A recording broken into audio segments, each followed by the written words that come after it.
Now that we have established what mental health is and what mental health is not, if you are not entirely sure what I'm talking about, please refer back to my first video where I talked about what mental health is. In this episode, we'll be looking at why people go to counseling and even why they end up there in the first place. In order to understand why people seek counseling or how they end up there in the first place, we need to understand what counseling is. Counseling is a collaborative process in which a trained professionals such as your psychotherapist, your counselor, your psychosocial support worker takes a client through identifying some of the challenges that they may be experiencing or anything that is going on in their lives at that particular moment where they are seeking professional help.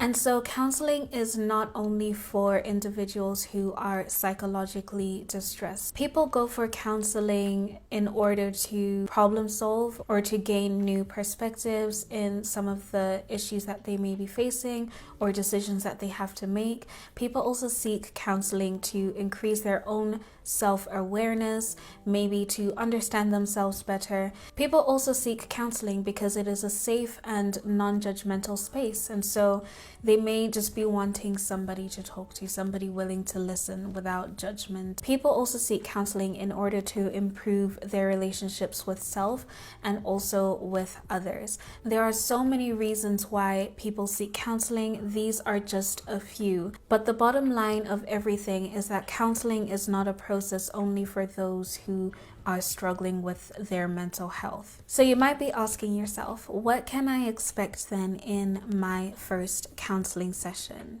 Your first counseling session is most likely going to be much longer than the other counseling sessions if you have a plan with your counselor.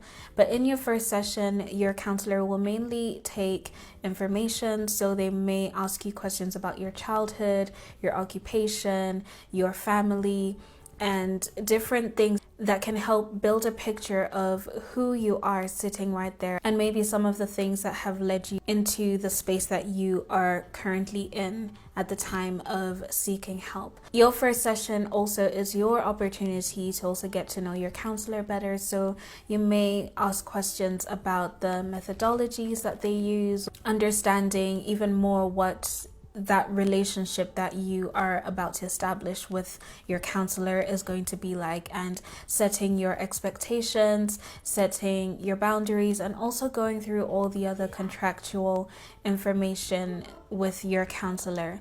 In the session as well, your counselor, depending on the issue that you have presented, you may do some assessments, you may have to fill out some forms. This is what you can expect in your first counseling session. Your second session and then going forward may not be the same.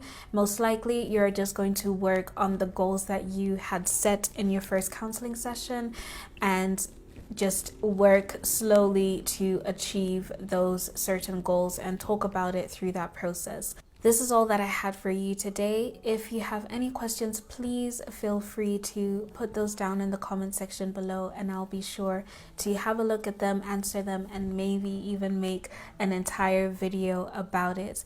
If you liked this video, please also leave a like, and I will see you again next week in the next episode.